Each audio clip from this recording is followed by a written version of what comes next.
सभी को एक बार से पुनः मेरा नमस्कार। मैं कमल बिश्नोई, हिंदी व्याख्याता, इस ऑनलाइन जो प्लेटफॉर्म है इसमें आप सभी का हार्दिक स्वागत करता हूं। जो पढ़ने का अपने क्रम था, अलंकार चल रहा था, तो अलंकार में अपने जो शब्द अलंकार है उसे पूर्ण कर चुके हैं। आज अपने जो अर्थालंकार है उनके ऊपर चर्चा करेंगे। तो अर्थालंकार और शब्दालंकार में जो अंतर होता है वो क्या अंतर होता है, मैं ये क्लास से पहले जो शब्द अलंकार वाली क्लास थी उसमें मैं बता चुका था कि जब काव्य का जो सौंदर्य है, अलंकार का मतलब क्या होता है, सौंदर्य होता है, सुंदरता होती है। जब काव्य के वे गुण, वे धर्म जो उस काव्य की सुंदरता को बढ़ाने का काम करते हैं उसे क्या कहते हैं, अलंकार कहते हैं। अलंकार के भेद बताए थे कि दो अलंकार के भेद होते हैं, शब्द और अर्थ।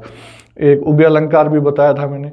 तो शब्द अलंकार वो होता है जब काव्य की सुंदरता शब्द पर आधारित हो, और जब काव्य की सुंदरता शब्द पर आधारित न हो करके उस शब्द के अर्थ पर आधारित होती है, वहाँ कौन सा अलंकार होता है, अर्थ अलंकार होता है। इसको पहचानने का जो तरीका है वह तरीका ये है कि अगर किसी शब्द को शब्द की जगह पर्यायवाची शब्द रख दे, उसी का जैसा अर्थ रखने वाला दूसरा शब्द रख दे, तो अलंकार अगर खत्म हो जाए, अलंकार क्या हो, खत्म हो जाए। क्योंकि पर्यायवाची शब्द दूसरा रखेंगे और अलंकार खत्म हो जाएगा, तो इसका सीधा सा मतलब है कि वो जो अलंकार था वो उस शब्द के ऊपर ही डिपेंड था।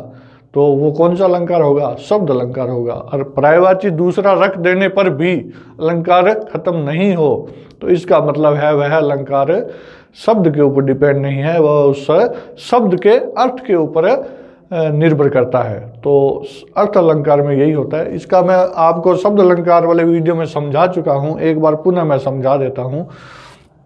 देखिए यहाँ मैं एक लिख रहा हूँ, तरणी तनुजा तट तमाल तरुवर बहुछाए।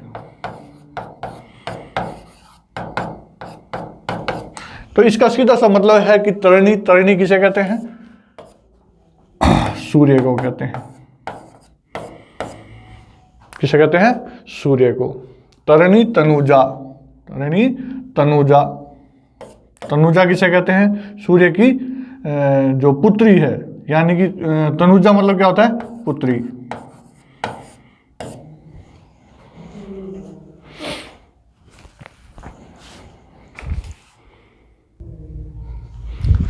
तो यहाँ जो तरणी है, तरणी का सूर्य है, तनुजा का मतलब क्या होता है, पुत्री।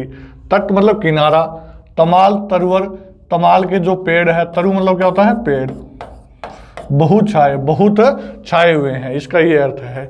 तो सूर्य की पुत्री किसे कहते हैं, यमुना नदी को कहते हैं। किसे कहते हैं, यमुना नदी को। किसे कहते हैं, यमुना नदी को। ये तरणी शब्द दो तरह का होता है। तरणी में बड़ी की मात्रा लगा दे तो इसका मतलब क्या होता है, नाव। छोटी की मात्रा लगा दे तो उसका क्या होता है, सूर्य। तो यमुना नदी, तरणी तनुजा का मतलब क्या है, यमुना नदी। यमुना नदी के किनारे तमाल के जो पेड़ है वो बहुत छाए हुए हैं, ये अर्थ है इस शब्द का, इस पूरे काव्य का। तो यहाँ देखिए अलंकार है वो शब्द अलंकार है। इससे पता क्या चलता है कि तरणी तनुजा, तरणी मतलब क्या होता है, सूर्य। अब यहाँ इस शब्द का अर्थ रख, पर्यायवाची शब्द रख देने पर, इस शब्द का पर्यायवाची, पर्यायवाची कौन है, सूर्य है। तो इस शब्द को अगर मैं यहाँ से हटा दूं, क्या कर दूं, हटा दूं इस शब्द को, और यहाँ क्या रख दूं, मैं सूर्य ही रख दूं कि सूर्य, सूर्य तनुजा तट तमाल तरुवर बहुछाए। तो ये अलंकार है, इसका क्या हो गया, नाश हो गया। एक तो बोलते हैं अपने कि तरणी तनुजा तट तमाल तरुवर बहुछाए, तो तय तय वर्ण है वो बार बार क्या हो रही है, शुरू से लेकर आखिर तक इसकी आवृत्ति हो रही है। तो जब एक वर्ण की आवृत्ति बार बार हो तो वहां कौन सा अलंकार होता है, अनुप्रास होता है। तो यहाँ सूर्य रख देने से पूरा अलंकार ही क्या हो गया, खत्म हो गया। तो जब काव्य की सुंदरता किस पर आधारित हो? शब्द पर हो, उस शब्द के अर्थ पे नहीं है। तरिणी का अर्थ भी सूर्य ही था, इसका अर्थ भी सूर्य ही है, लेकिन सूर्य शब्द रख देते ही जो अलंकार है वो क्या हो गया? समाप्त हो गया। तो इसका मतलब वो है अलंकार किस पर आधारित था? शब्द पर आधारित था, ना कि उसके अर्थ पर आधारित था। लेकिन अर्थ अलंकार में ऐसा नहीं होगा। अर्थ अलंकार में उस शब्द का पर्यायवाची शब्द रख देने पर भी अलंकार है ज्यों का त्यों बना रहेगा। जैसे मैं यहां लिख दूं पीपर पात सरिस मंडोला, कि पीपल के पत्ते के समान मेरा मन डोल गया। तो पात मतलब क्या होता है? पत्ता, ठीक है, पत्र भी कह देते हैं, पत्र मतलब भी पत्ता होता है। यहां पात की जगह मैंने पत्र रख दिया, क्या रख दिया? पत्र रख दिया या पत्ता रख दिया। तो बोलूंगा मैं पीपर पत्र सरिस मन डोला, अलंकार ज्यों का त्यों है। पीपर पत्ता सरिस मन डोला, अलंकार ज्यों का त्यों है। तो यहां अलंकार है वो शब्द पर आधारित नहीं है, उस शब्द के अर्थ पर आधारित है। ठीक है, तो ये कौन सा अलंकार है? उपमा है, ये मैं समझाऊंगा आपको। तो ये शब्द और अर्थ अलंकार में क्या था? डिफरेंस था, अंतर था। तो यहां चलते हैं वापिस अपने जो अर्थ अलंकार है वहां। अब जब काव्य में अलंकार का सौंदर्य अर्थ किस पर आधारित हो? अर्थ पर आधारित हो, अर्थात शब्दों के पर्यायवाची शब्द रख देने पर भी अलंकार खत्म ना हो, वहां कौन सा होता है? अर्थ अलंकार होता है। अब अर्थ अलंकार में जो पहला भेद है उसको उपमा अलंकार है। उपमा किसे कहते हैं? उपमा के कितने भेद होते हैं, उपमा के कितने अंग होते हैं, उनकी तरफ अपने बढ़ते हैं अपने। तो उपमा अलंकार की जो परिभाषा है वह अपने जानेंगे। एक मैं पहले उदाहरण आपको बता दूं कि उपमा अलंकार के एक उदाहरण अपने करके देखते हैं, उससे क्या होगा? सारी बात जो उपमा में है वो समझ में आ जाएगी अपने को। मैं एक लाइन लिख रहा हूं, सिंपल सी लाइन लिख रहा हूं। क्या है? सिंपल सी एक सामान्य लाइन लिख रहा हूं। जैसे मैंने लिखा सीता का मुख, सीता का मुख चंद्रमा के समान सुंदर है। चंद्रमा के समान क्या है? सुंदर है। अब उपमा में क्या होता है? जब एक वस्तु की तुलना दूसरी वस्तु के साथ समानता दर्शाने के लिए की जाए, वहां कौन सा अलंकार होता है? उपमा अलंकार होता है। एक वस्तु को दूसरी वस्तु के समान बताया जाता है, उसके जैसा बताया जाता है, तो वहां कौन सा अलंकार होता है? उपमा अलंकार होता है। तो यहां सीता का मुख चंद्रमा के समान सुंदर है। अब एक वस्तु होगी, उसे क्या कहेंगे? इस आधार पर 4 अंग बताए गए हैं। उपमा के कितने अंग बताए गए हैं? 4 अंग बताए गए हैं। देखिए कौन कौन से होते हैं। नंबर 1 कौन सा होता है? उपमेय। नंबर 2 कौन सा होता है? उपमान। नंबर 3 कौन सा होता है? समान धर्म। और नंबर 4 वाचक शब्द। वाचक शब्द का दूसरा नाम है समतावाची शब्द। लिख लेना यहां, कौन सा? समतावाची।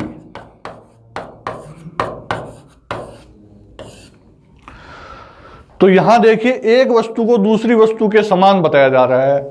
ठीक है, वस्तु के देखिए कौन सी है? सीता का मुख चंद्रमा के समान सुंदर है। अब मुख है, मुख को किसके समान बता रहे हैं? चंद्रमा के समान बता रहे हैं। तो यहां 4 अंग बताए गए हैं। उपमेय किसे कहते हैं?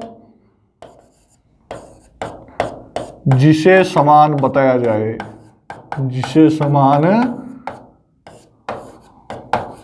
बताया जाए, या फिर जिसकी तुलना की जाए। क्या होगा? जिसकी तुलना हो। ठीक है। अब उपमान, नंबर 2 क्या आता है? उपमान। अब यहां देखिए किसकी तुलना हो रही है?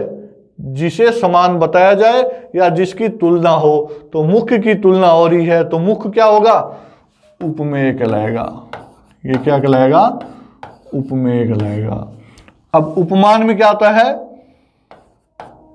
यहां जिसे था, यहां जिसके होगा, जिसके समान बताया जाए या फिर जिसकी तुलना हो। यहां होगा जिससे तुलना हो, जिससे तुलना हो। ठीक है, तो उपमान क्या होगा, जिसके समान बताया जाए या फिर जिससे तुलना हो। तो मुख्य की तुलना हो रही है किससे, चंद्रमा से। तो मुख्य को समान बताया जा रहा है किसके समान, चंद्रमा के समान। तो चंद्रमा किसे कहते हैं, चंद्रमा क्या कहलाएगा, उपमान कहलाएगा। अब आता है समानधर्म। समानधर्म क्या होता है भाई, अब दोनों को एक दूसरे के समान बताया जा रहा है। अब जो इन दोनों में जो समान बताने के लिए जो विशेषता होगी, जिस विशेषता के लिए समान बताया जा रहा है वह विशेषता क्या कहलाएगी, समानधर्म कहलाएगा। तो मुख्य भी क्या है, सुंदर है, चंद्रमा भी क्या है, सुंदर है। तो ये जो सुंदर शब्द है ये क्या होगा, समानधर्म कहलाएगा। क्या कहलाएगा, समानधर्म कहलाएगा। अब समानधर्म में वो सारी चीजें आ जाती है, कौन कौन सी चीजें, जो उपमान और उपमेय में विशेषता होगी आपस में, जिसमें गुण भी आ जाएगा, दोष भी आ जाएगा, दशा भी आ जाएगी। जैसे मैंने कहा कि भाई ये जो उंगली है यह सुई के समान नुकीली है। क्या कहा, उंगली सुई के समान है, नुकीली है। तो अब उंगली है और सुई है, इन दोनों में समानता क्या है कि दोनों क्या नुकीली बता रहे हैं। तो नुकीली शब्द क्या होगा, समानधर्म होगा। जैसे सिर पंखे के समान घूम रहा है, तो अब सिर है वो भी घूम रहा है, पंखा भी घूम रहा है, दोनों में विशेषता क्या है, समानता क्या है कि दोनों ही घूम रहे हैं। तो जो घूमना है वह क्या होगा, समानधर्म होगा। ठीक है, कि चाय नीम के समान कड़वी है, चाय नीम के समान कड़वी है। अब दोनों में विशेषता क्या है, चाय को भी कड़वी बता रहा है, नीम को भी कड़वा बता रहा है। तो वो जो कड़वा है वह क्या होगी, समानधर्म होगा। तो समानधर्म में सारी चीजें आ जाती है, जो भी विशेषण होगा, जो दोनों में समानता होगी, चाहे क्रिया हो, विशेषण हो, दशा हो, दोष हो, गुण हो, अवस्था हो। ठीक है, सारी आकार हो। जैसे कि राजू तो ऊंट के जैसा लंबा है, ऊंट के जैसा लंबा है। अब दोनों में विशेषता क्या है, लंबा होना विशेषता है, ऊंट भी लंबा है, राजू भी। तो जो लंबा शब्द होगा वह क्या होगा, समान धर्म होगा। ये अपने आगे बताऊंगा मैं आपको, सारी चीजें लिखी हुई है। अब समतावाची शब्द क्या होता है, जो विशेषता बताने के लिए जिन शब्दों का प्रयोग किया जाता है, किसमें, उपमेय और उपमान में विशेषता बताने के लिए जिस शब्दों का प्रयोग किया जाता है वह क्या होगा, समतावाची शब्द होगा। तो यहाँ क्या है, सीता का मुख चंद्रमा के, यहाँ समान नहीं लिखा मैंने, यहाँ क्या लिखोगे, समान, के समान। तो ये जो के समान शब्द है ये क्या होगा, वाचक शब्द होगा। तो यहां उपमा की परिभाषा भी छुपी हुई है और उसके चारों अंग भी है। तो परिभाषा क्या पढ़ेंगे अपने, जब एक वस्तु को दूसरी वस्तु के समान दर्शाया जाए, दोनों में समानता होते हुए उन दोनों को एक दूसरे के समान बताया जाए, तो वहां कौन सा अलंकार होगा, उपमा अलंकार होगा। चलिए अब इसकी परिभाषा की तरफ चलते हैं। उदाहरण, ये सिंपल उदाहरण है, ऐसे परीक्षा में उदाहरण नहीं आएंगे, थोड़े कठिन आएंगे, वो अपने उदाहरण धीरे धीरे करते चले जाएंगे। ये सिंपल उदाहरण मैंने इसलिए दिया है ताकि आप थोड़ा सा समझ सको। चलिए वापिस चलते हैं अपने, अब चलते हैं इसकी परिभाषा के ऊपर। परिभाषा क्या है भाई, चलिए परिभाषा है इसकी, जहां किसी वस्तु के गुण, दशा, क्रिया, स्वभाव कुछ भी हो, चाहे गुण हो, चाहे दशा हो, चाहे क्रिया हो, चाहे स्वभाव हो, आदि की समानता के आधार पर किसी अप्रस्तुत वस्तु से, यहाँ प्रस्तुत नहीं होगा, क्या होगा, अप्रस्तुत। अब देखो एक चीज आप नोट कर लेना, जो उपमेय होगा, कौन, जो उपमेय होगा उसे कहते हैं प्रस्तुत, उसे क्या कहते हैं, प्रस्तुत। और जो उपमान होता है, कौन है, उपमान होता है, उसे क्या कहते हैं, अप्रस्तुत कहते हैं। ठीक है, इस बात को आपको नोट करना है। तो जहां किसी वस्तु के गुण, दशा, क्रिया, स्वभाव आदि की समानता के आधार पर किसी अन्य अप्रस्तुत वस्तु, यहां क्या लिखना है, प्रस्तुत नहीं लिखना, अप्रस्तुत। देखिए जो आजकल जो प्रश्न बनाने का जो तरीका है वो क्या करता है, एग्जामिनर लाइनें बना करके दे देता है, लाइनें बना करके दे देगा और कहेगा बताइए निम्न में से उपमा अलंकार की दृष्टि से कौन सा कथन सत्य है या फिर असत्य है।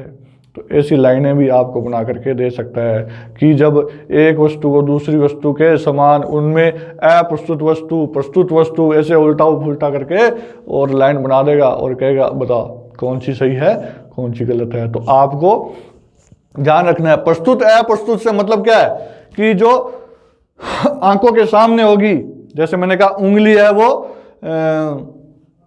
सुई के जैसी नुकीली है, तो उंगली है वो प्रस्तुत है, आंखों के सामने है। जिसकी तुलना करेंगे वह प्रस्तुत वस्तु है और जिससे तुलना करेंगे वह अप्रस्तुत वस्तु है। तो उपमान क्या होगा, अप्रस्तुत होगा हमेशा ही, और प्रस्तुत क्या होगा, उपमेय होगा। तो ध्यान रखना है, ठीक है।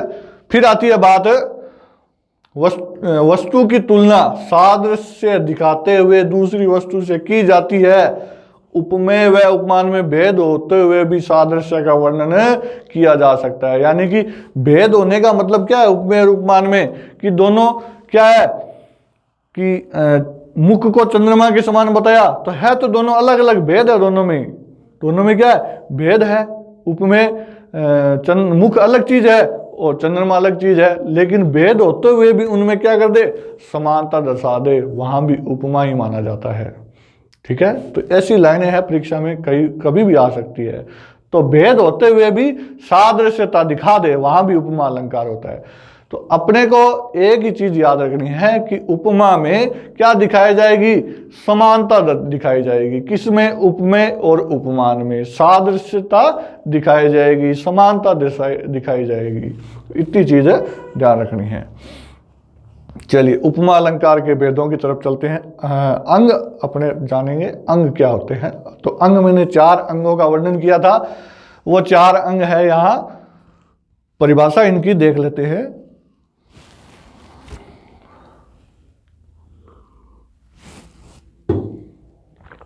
हाँ, तो चलिए, उपमेय क्या होता है, वह प्रस्तुत वस्तु या संज्ञा जिसकी तुलना की जाए। प्रस्तुत वस्तु या संज्ञा, संज्ञा मतलब कोई भी वस्तु हो सकती है, वो सर्वनाम भी हो सकता है, कोई ये जरूरी नहीं है संज्ञा ही हो, सर्वनाम भी हो सकता है। वह प्रस्तुत वस्तु या संज्ञा जिसकी तुलना की जाए, जिसे किसी दूसरी वस्तु के समान बताया जाए, यह बात मैं आपको समझा चुका हूं, तो उसे क्या कहेंगे, उपमेय कहेंगे। फिर उपमान में आती है वह प्रस्तुत, यहां आपको सही करना है, उपमान प्रस्तुत नहीं होगा, उपमान हमेशा क्या होगा, अप्रस्तुत होगा। ये थोड़ी सी टाइपराइटर की मिस्टेक है, वह अप्रस्तुत संज्ञा, ऐसा लिखना है आपको। वह अप्रस्तुत संज्ञा जिससे तुलना की जाए या फिर जिसके समान बताया जाए, वह क्या होगा, उपमान होगा। फिर आती है बात साधारण धर्म की। वह गुण में अच्छा बुरा, ताजा मोटा कुछ भी हो सकता है। रूप में कुछ भी हो सकता है, भद्दा है, अच्छा है, सुंदर है। दशा में पुराना है, नया है।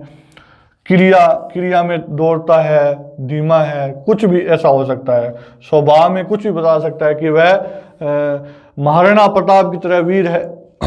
किसी को बता दो कि मोहन है वो महाराणा प्रताप की के समान वीर है, तो तुलना होगी मोहन में। मोहन की तुलना कर दी किससे?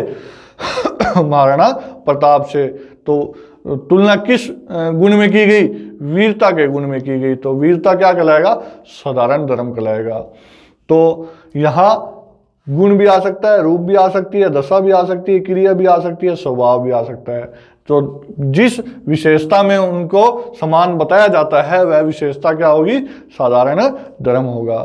फिर आती है बात वाचक शब्द पे। वह शब्द जो समानता को प्रकट करे। समानता प्रकट करने के लिए किसी शब्द का प्रयोग किया जाता है कि जैसा है, के समान है, सम है, सा, सी, से, ये सारे शब्द क्या होंगे? वाचक शब्द होंगे। इन सभी को आपको नोट करना है, नोट करना है भाई, नोट करना है इनको, बार बार कह रहा हूँ, इनको क्या करना है? नोट करना है आपको। वाचक शब्द होते हैं ये सारे। फिर चलते हैं उपमा अलंकार के 3 भेद होते हैं। 3 भेद कौन कौन से होते हैं उन पे चलते हैं, बात करते हैं। उपमा अलंकार के भेद कितने हैं? 3 भेद है। नंबर 1 क्या है? पूर्णोपमा। नंबर 2 लुप्तोपमा। और नंबर 3 कौन सा भेद है? मालोपमा। तो पूर्णोपमा में क्या होता है भाई? जब काव्य में उपमा अलंकार के चारों जो अंग है, कौन कौन से कौन कौन से अंग? उपमेय, उपमान, साधारण धर्म और वाचक शब्द, ये चारों अंग जब किसी लाइन में या काव्य में मौजूद होते हैं, विद्यमान होते हैं, तो वह कौन सी होगी? पूर्णोपमा होगी। और लुप्तोपमा में क्या होगा? कोई ना कोई अंग लुप्त होगा। इसके भेद आगे, इस भेदों के भी चर्चा करेंगे, मालोपमा के भी ऊपर चर्चा करेंगे। नंबर 1 अपने चलते हैं पूर्णोपमा। पूर्णोपमा की परिभाषा क्या है? तो जहां उपमा के चारों अंग कौन कौन से? उपमेय, उपमान, वाचक शब्द, साधारण धर्म विद्यमान रहते हैं, वहां कौन सा अलंकार होता है? पूर्णोपमा अलंकार होता है। तो इनके उदाहरणों के ऊपर चलते हैं अपने। वह दीप शिखासी शांत। तो मैंने बताया था उपमेय में संज्ञा भी आ सकती है, सर्वनाम भी आ सकता है। तो ये जो वह है वह क्या है? सर्वनाम है। अब तुलना किसकी किससे करें? वह कोई भी हो सकता है। वह दीपक की शिखा, शिखा मतलब क्या होता है? चोटी।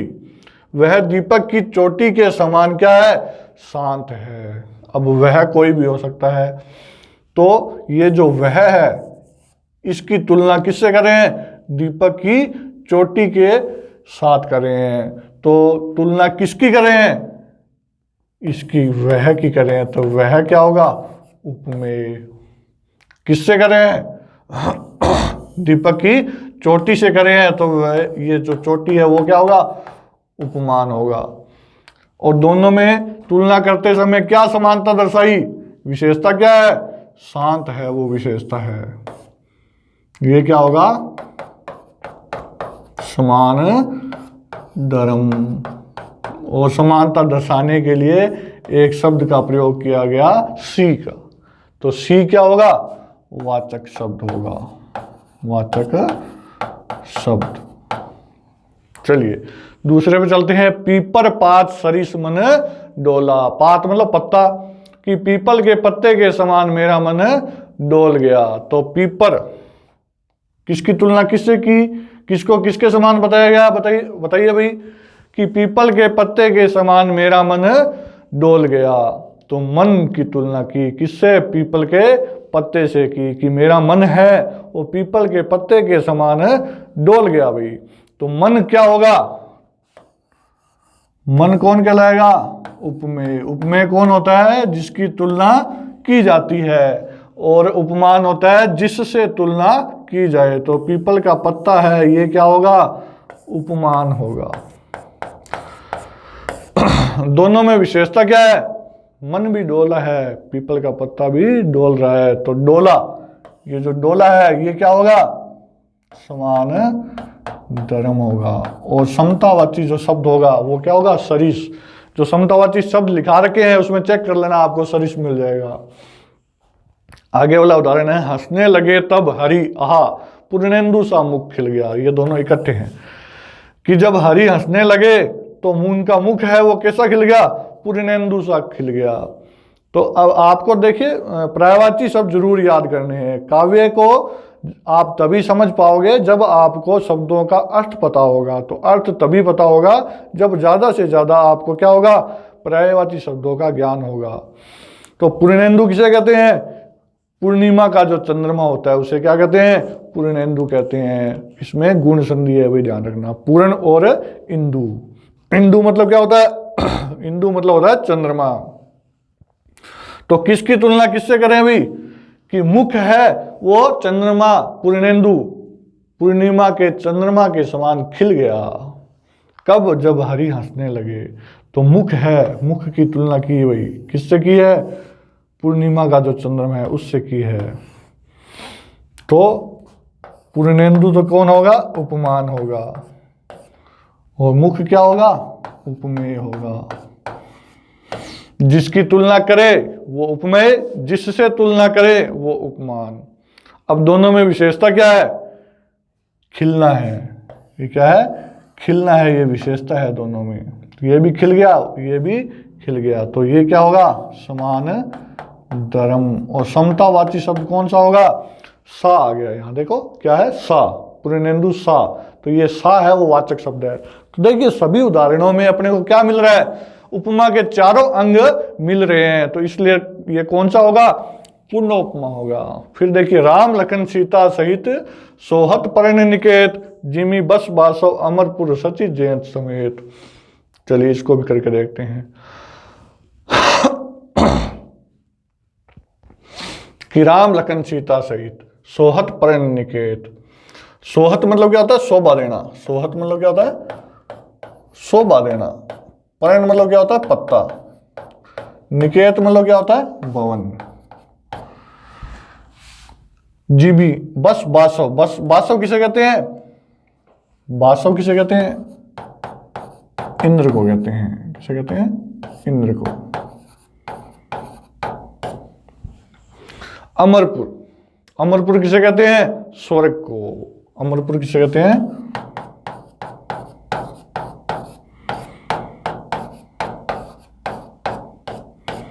अमरपुर किसे कहते हैं, स्वर्ग को कहते हैं। सची, सची कौन थी, इंद्र की पत्नी का नाम है। ये सची है, सची किसका नाम है, इंद्र की पत्नी का। जयंत है वो इंद्र के पुत्र का नाम है। तो यहां इस काव्य का अर्थ क्या बनेगा, कि राम लक्ष्मण और सीता, उनको देख करके कवि ने क्या कहा, कि राम लक्ष्मण और सीता ये तीनों साथ में है और शोभा दे रहे हैं। किसके भवन में, पत्ते के भवन में शोभा दे रहे हैं। वनवास के दौर की बात है। जैसे, जिमी मतलब जैसे, जैसे बासव इंद्र बसते हैं कहाँ, स्वर्ग में। किसके साथ, सची और जयंत के साथ। तो किसकी तुलना किसके साथ की, इन तीनों की तुलना इन तीनों के साथ की। किस किस के साथ, इंद्र के साथ, सची के साथ और जयंत के साथ। ठीक है। तो ये जो तीन है, राम लक्ष्मण और सीता, ये तो क्या होंगे, उपमेय होंगे। और जो इंद्र है, सची है और जयंत है, ये क्या होंगे, उपमान होंगे। कौन कौन, ये उपमान, ये दोनों भी उपमान। तो निकेत, परम निकेत, पत्ते का भवन है, इसकी तुलना भी स्वर्ग के साथ की है। अमरपुर मतलब क्या होता है, स्वर्ग होता है। तो ये भी परम निकेत है, ये भी उपमेय है, और ये अमरपुर है, ये उपमान है। अब दोनों में समानता क्या है, कि ये सीता, राम लखन और सीता पत्ते के भवन में क्या दे रहे हैं, शोभा दे रहे हैं, और ये भी शोभा दे रहे हैं। तो शोभा शब्द है, शोभा देना, ये शब्द क्या होगा, समान धर्म होगा। और जो वाचक शब्द है वो है, ये आ गया भाई, जीमी लिखाया हुआ है उसमें, चेक कर लेना। जीमी शब्द क्या है, वाचक शब्द है। तो चारों अंग आ गए, तो क्या होगा, पूर्ण उपमा होगा। फिर 2 दिवस रहकर कुटी में आग से सुलगा गए हो, दीप सा जल रहा वो उर। डर नहीं है, ये क्या, दीपक सा जल रहा उर, कहो तुम ही कैसे बुझाऊं। तो यहां देखिए क्या होगा, दीप सा जल रहा उर। तो यहां किसको किसके समान बताया गया, किसकी तुलना किसके साथ की गई, दीपक के समान कौन जल रहा है, उर जल रहा है, तो उर की तुलना की गई किसके समान? दीपक के समान। तो उर को दीपक के समान बताया गया। तो उर क्या होगा? उर मतलब क्या होता है? हृदय, हृदय। तो उपमेय होगा। अब दीपक कौन होगा? उपमान। दोनों में विशेषता क्या है? जलना विशेषता है। ये जल का मतलब क्या है? जलना। तो ये क्या होगा? समान धर्म। और समतावाची शब्द कौन सा आ गया? सा आ गया। समतावाची शब्द कौन सा आ गया? सा आ गया। तो चारों ही अंग है। जितने भी उदाहरण थे उन सभी में चारों ही अंग है। तो ये क्या होगा? पूर्णोपमा होगा। और नंबर 2 कौन सा है? लुप्तोपमा। लुप्तोपमा में क्या होगा? जहां उपमा के चारों अंगों में जब किसी एक का वर्णन शब्द द्वारा व्यक्त नहीं होता, वहां लुप्तोपमा अलंकार होता है। यानी कि लुप्तोपमा में एक ना एक अंग है वो लुप्त होगा। अगर इसी प्रकार इसके 4 भेद बताए गए हैं किसके? लुप्तोपमा के। उपमेय लुप्तोपमा, उपमान लुप्तोपमा, साधारण धर्म लुप्तोपमा, वाचक शब्द लुप्तोपमा। तो जब उपमेय लुप्त हो जाएगा वो उपमेय लुप्तोपमा है। उपमान लुप्त है, यानी कि काव्य में दे ही नहीं रखा उपमान, तो उपमान लुप्तोपमा है। साधारण धर्म विशेषतावाची जो शब्द होगा वह दे ही नहीं रखा, तो साधारण धर्म लुप्तोपमा है। और जब वाचक शब्द होगा वह नहीं देगा तो वाचक शब्द लुप्तोपमा होगा। ठीक है। तो इनके जो उदाहरण है वो भी अपने कर करके देखेंगे। हाँ, सभी करके देखेंगे अपने।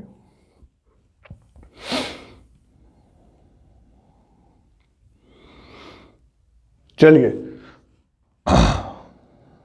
तो नंबर 1 अपने करके देखते हैं, उपमेय लुप्तोपमा। इसमें क्या होगा? चंचल है जो मीन, अरुणारे पंकज सरीस, निरखी न होय अधीन, ऐसो नर नार कवन। देखिए, जब काव्य का अर्थ आपको आएगा तभी आप उसमें अलंकार बता सकते हैं कि इसमें अलंकार कौन सा है। तो ज़्यादा से ज़्यादा आप पर्यायवाची शब्दों को याद करें और ज़्यादा से ज़्यादा काव्य को पढ़ें आप। कि चंचल है जो मीन, की मीन मतलब क्या होता है? मछली।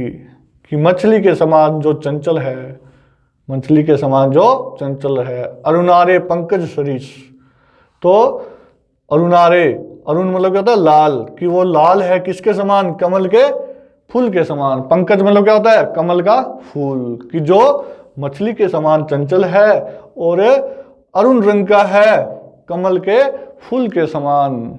निरखी न होय अधीन, कि हे सखी, एक सखी दूसरी से कह रही है कि हे सखी, निरखी मतलब होता है देखना, कि उनको देखकर कौन उनके गुलाम नहीं होगा। अधीन मतलब गुलाम होना, कि उनको जब देख ले तो तुम ही बताओ कि उनके अधीन कौन नहीं हो सकता। ऐसो नर नार कवन, ऐसा ये जो मनुष्य है ये कौन है। जब राम है, राम भगवान जब जा रहे थे वनवास को, तो किसी गांव से गुजरे तो सखी आपस में बातें कर रही है। क्या कहती है?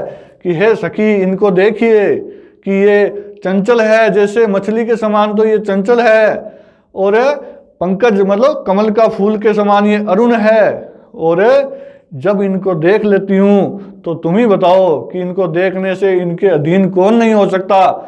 ये ऐसे मनुष्य कवन मतलब कौन, कौन है। तो तुलना तो कर दी भाई, राम की तुलना तो कर दी, लेकिन उनका जिक्र नहीं किया। यहां जिक्र कैसे नहीं किया? लास्ट में बोल दिया कि ऐसा मनुष्य ये कौन है बताओ। तो जिसकी तुलना की गई वो उपस्थित है नहीं, तो उपमाय है ही नहीं इस काव्य में। उपमान कौन है उनको बता दिया, किसके जैसा? मछली के समान बता दिया, उपमान दे दिया। कमल के फूल के समान बता दिया, ये भी उपमान दे दिया। उपमान तो मौजूद है। और सरीस, ये वाचक शब्द आ गया। सरीस कौन आ गया? वाचक शब्द। चंचल आ गया, ये भी वाचक, सॉरी चंचल आ गया, ये क्या है? समान धर्म आ गया। विशेषता बता दी कि चंचल है। अरुण, अरुणारे, अरुण भी है, ये भी क्या है? समान धर्म है। ये भी क्या है, समान धर्म है। तो देखिए वाचक शब्द भी है, उपमान भी है। कमल के फूल है, ये क्या है, उपमान है। उपमान दे दिया, मछली का भी उपमान दे दिया। तो उपमान भी है, साधारण धर्म भी है और वाचक शब्द भी है, लेकिन किसे बताया गया, जो तुलना है वो किसकी की गई, वो है ही नहीं काव्य में। तो फिर यहां क्या लुप्त है, कौन लुप्त है, उपमेय लुप्त है। तो इसलिए इस काव्य में कौन सा अलंकार माना जाएगा, उपमेय लुप्त उपमा अलंकार माना जाएगा। चलिए फिर चलते हैं उपमान लुप्त उपमा में। तीन लोग झांकी, ऐसी दूसरी ना झांकी जैसी। झांकी हम झांकी, बांकी जुगल किशोर की। कि देख कहती है गोपियां, क्या कहती है कि तीन लोग झांकी, कि मैंने तीनों लोगों को मैं देख लिया। झांकी मतलब देखना। ऐसी दूसरी ना झांकी जैसी, कि ऐसी दूसरी कोई वस्तु है ही नहीं, कि इनकी जो झांकी है, इनकी जो सुंदरता है, वह कोई दूसरी इस संसार में है ही नहीं। झांकी हम झांकी, कि मैंने देखा है, क्या देखा है, बांकी झांकी जुगल किशोर की, कि इनकी जो झांकी है उनकी जैसी कोई झांकी है ही नहीं। तो यहां कह रहा है कि भाई ये जो जुगल किशोर है, ये जो कृष्ण है, इनके सुंदरता के समान दूसरी कोई वस्तु है ही नहीं संसार में। तो यहां इस काव्य में क्या बताया जा रहा है कि ये जो जुगल किशोर है, ये कौन है, उपमेय है। इनके जैसी जो झांकी है, जो इनकी सुंदरता है, उसके समान इस संसार में दूसरी वस्तु है ही नहीं। दूसरी ना झांकी जैसी, कि इनके समान कोई दूसरी झांकी है ही नहीं। यानी कि उपमान क्या है, लुप्त है। उपमान क्या है, लुप्त है। तो वाचक शब्द भी है जैसी, ये क्या है, वाचक शब्द है। और बांकी मतलब क्या है, इनके जैसी सुंदरता, कि इनकी सुंदरता को मैंने देखा है। झांकी हम झांकी, इसका मतलब क्या है, इनकी सुंदरता को हमने देखा है। झांकी मतलब झांकना, झांकी मतलब सुंदरता। इनकी जो सुंदरता है उसको मैंने देखा है, लेकिन इनकी सुंदरता के समान जग में कोई दूसरी वस्तु है ही नहीं, है ही नहीं। तो ये झांकी है जो, ये क्या है, समान धर्म है। तो लुप्त क्या है भाई, उपमान लुप्त है, कि भाई मैं तुलना किससे करूं, ऐसी कोई वस्तु है ही नहीं, इनके जैसा कोई है ही नहीं दूसरा। तो ये क्या होगा, उपमान लुप्त हो। सुवरण वरण कमल कोमलता, सूची सुगंध इक होए, तब तुलनीय होए तब मुख सो। तब नहीं है, कब तुलनीय होए तब मुख सो, जग अस वस्तु ना कोई। कि ये भी बताया गया है कि क्या बताया गया है कि सुवर्ण वरण कमल कोमलता, कि आपका वर्ण है वो क्या है, सुंदर है। कमल कोमलता, कमल के फूल जैसी कोमलता है आपके शरीर में। सूची सुगंध इक ओए, आपकी सुगंध है वो क्या है, पवित्र है। सूची मतलब होता है पवित्र, कि आपकी सुगंध क्या है, पवित्र है। कब तुलनीय होए तब मुख सो, कि तुम्हारे मुख के समान किसकी तुलना हो। अर्थ समझना, कि तुम्हारे मुख के समान किसकी तुलना हो। जग अस वस्तु ना कोई, जग में कोई ऐसी वस्तु है ही नहीं, तो तुलना किससे करूं मैं। तो यहां भी क्या है, उपमान लुप्त है, कि किससे तुलना करूं, ऐसी कोई वस्तु ही नहीं है संसार में। तो उपमान क्या है, लुप्त है। और तुलना किसकी करना चाहता है, मुख की करना चाहता है। तो मुख तो क्या है, उपमेय है, मौजूद है। और उपमान भी दे दिया कि सुवर्ण वर्ण है आपका, अच्छा वर्ण है, सुंदर वर्ण है, रंग है, और कमल के फूल की जैसी क्या है, कोमलता है। तो कमल का फूल है, ये क्या है, उपमान है। और समान धर्म क्या है, कोमलता आ गई कि आपका मुख भी क्या है, आपका शरीर भी क्या है, कोमल है। तो ये क्या होगा, समान धर्म। पवित्र सुगंध है, ये भी समान धर्म है। विशेषता बता रहा है, लेकिन कहता है कि आपकी ऐसी विशेषताएं हैं, लेकिन आपके इन विशेषताओं की तुलना मैं किससे करूं, ऐसी कोई संसार में दूसरी वस्तु है ही नहीं। तो लुप्त कौन है, उपमान है कि भाई ऐसी वस्तु मेरी नजर में तो कोई है ही नहीं, आपका जो बखान, आपकी सुंदरता का जो मुकाबला कर सके। तो कौन लुप्त हो गया, उपमान लुप्त हो गया। तो ये क्या थी, उपमान लुप्त उपमा।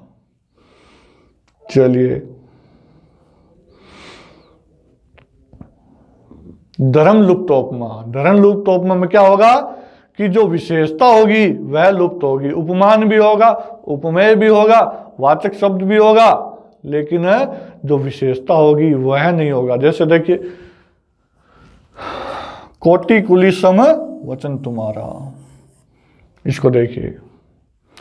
कुलिस, कुलिस किसे कहते हैं, वज्र को कहते हैं। जो इंद्र भगवान का जो हथियार था वज्र, जो दधीचि ऋषि के हड्डियों से बना था, उसे क्या कहते हैं, वज्र है।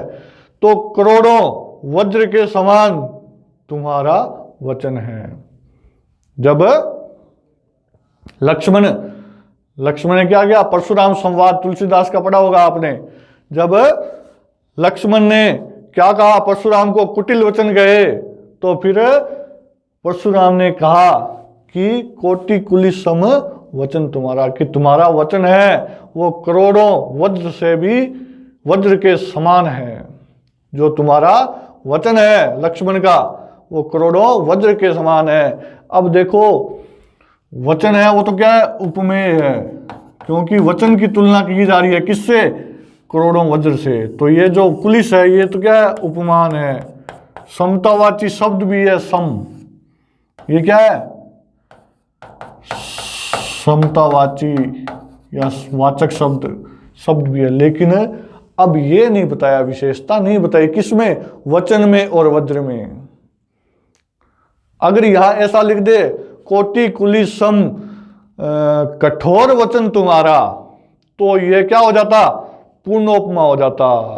अब कठोर आ गया शब्द बीच में, अगर कठोर लिख दे तो सारे अंग आ जाएंगे, क्योंकि कठोर है वो विशेषता हो जाएगी।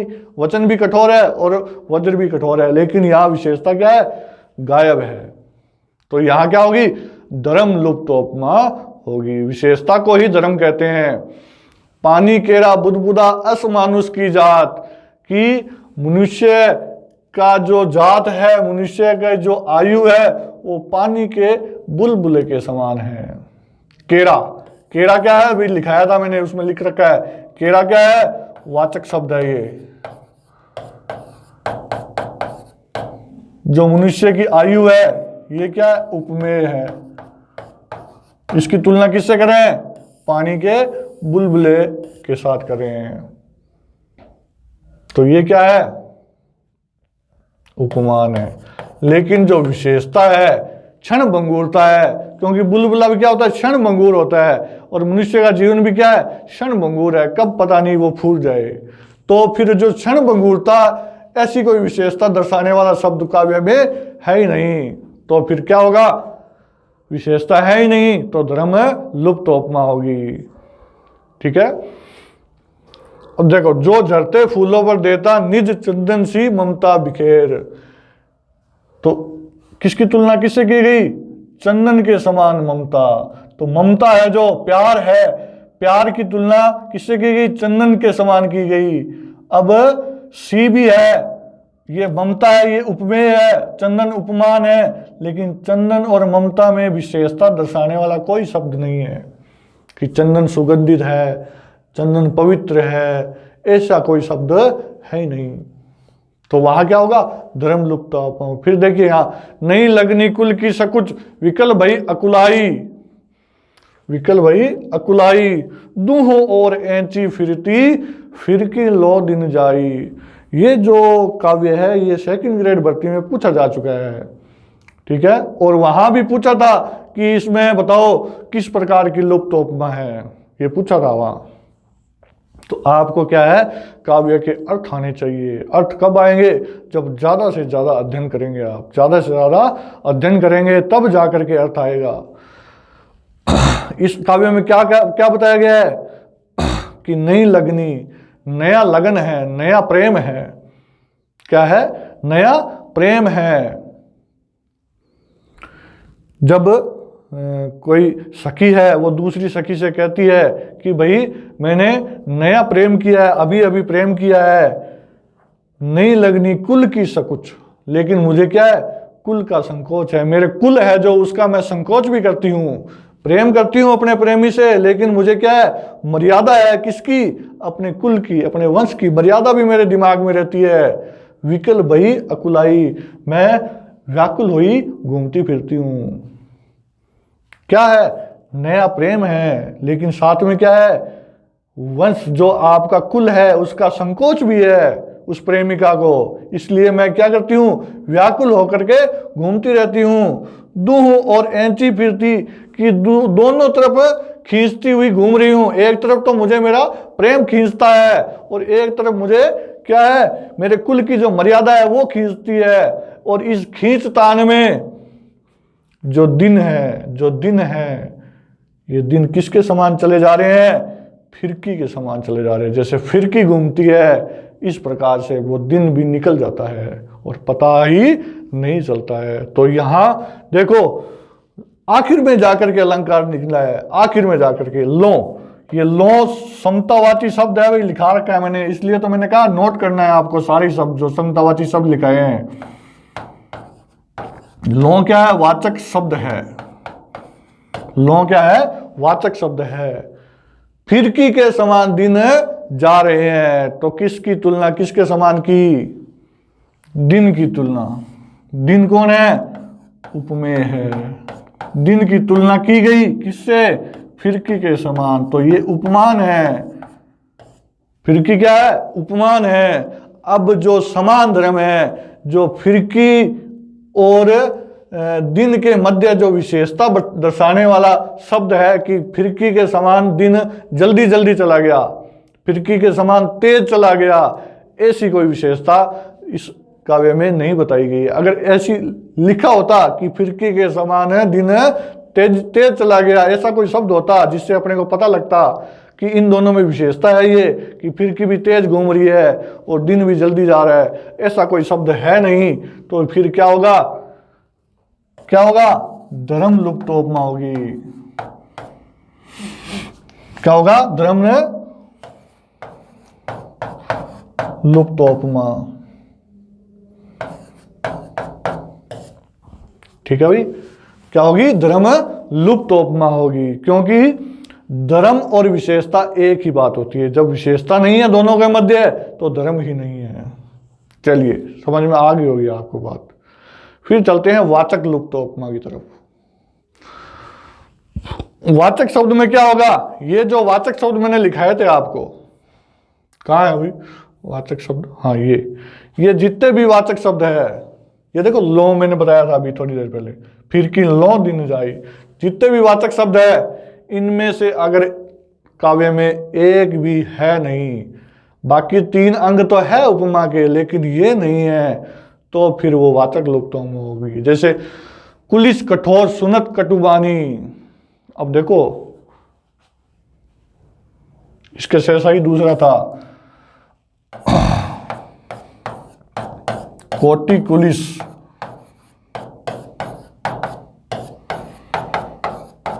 सम वचन तुम्हारा।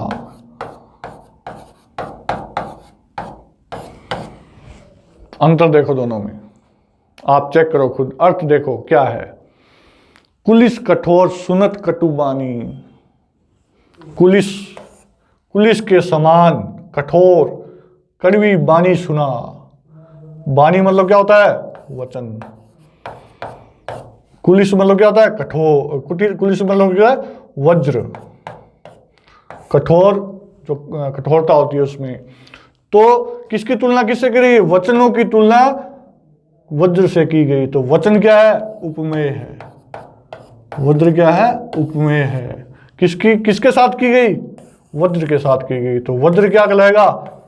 उपमान। अब दोनों में विशेषता क्या है? कठोर है। वज्र भी कठोर है और वचन भी कठोर है। तो ये कठोर शब्द क्या होगा? धर्म होगा। क्या होगा? धर्म होगा। लेकिन अब ये गायब है। क्या गायब है? सम गायब है। तो सम क्या होता है? वाचक शब्द होता है। सम है क्या? नहीं है। तो वाचक शब्द क्या है? लुप्त है। तो इसलिए कौन सा होगा? वाचक लुप्त उपमा होगा। और यहां क्या लुप्त है? यहां क्या लुप्त है भाई? वचन भी तो है, कुलिश भी लिखा हुआ है, सम भी लिखा हुआ है। यहां लुप्त है धर्म। जो साधारण धर्म होता है, जो विशेषता होती है, इन दोनों में जो विशेषता है, कि दोनों में विशेषता क्या है? कि ये कठोर है, ये कठोर लुप्त है। तो ये उदाहरण किसका होगा? ये उदाहरण किसका होगा? धर्म लुप्त उपमा। किसका होगा? धर्म लुप्त उपमा का। ठीक है, ये दोनों एक ही है। तो ये वाचक लुप्त है। इसमें भी देखिए कोई भी वाचक शब्द नहीं लिखा हुआ है। नील सरोरु श्याम, की नीले सरोरु किसे कहते हैं? मैंने कहा था पर्यायवाची ज्यादा से ज्यादा याद करने हैं। सरोरु कहते हैं कमल के फूल को, कि श्याम है वो नीले कमल के फूल जैसे हैं। और तरुण है, अरुण बारिज नयन, उनके जो नयन है, आंखें है, वो तरुण है, नौजवान है। तरुण कहते हैं नौजवान को। नयन, नयन मतलब आंखें, आंखें है वो बारिज। बारिज किसे कहते हैं? कमल के फूल को, कि उनकी आंखें लाल है, अरुण रंग की है, कमल के फूल जैसी। करहु मो मम उर्धाम, कि आप हमेशा मेरे हृदय रूपी धाम में निवास कीजिए। सदा क्षीर सागर नयन, की है क्षीर सागर में रहने वाले श्याम, आप हमेशा मेरे हृदय में निवास करो। तो क्षीर सागर नयन ये क्या है? उपमेय है। क्षीर सागर नयन किसे कहते हैं? विष्णु को कहते हैं।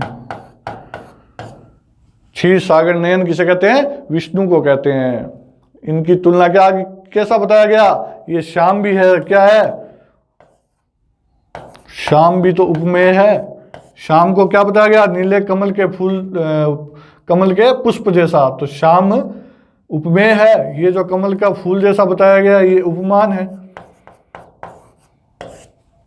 और इसमें तुलना क्या की गई? कि नीला है, नीला बता दिया, ये विशेषता बता दी।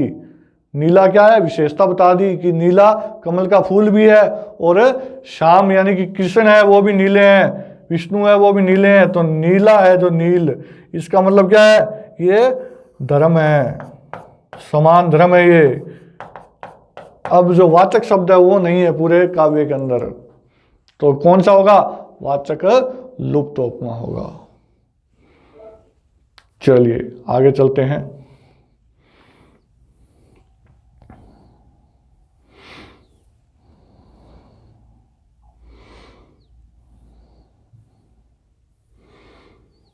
और भी उदाहरण लिखे हैं।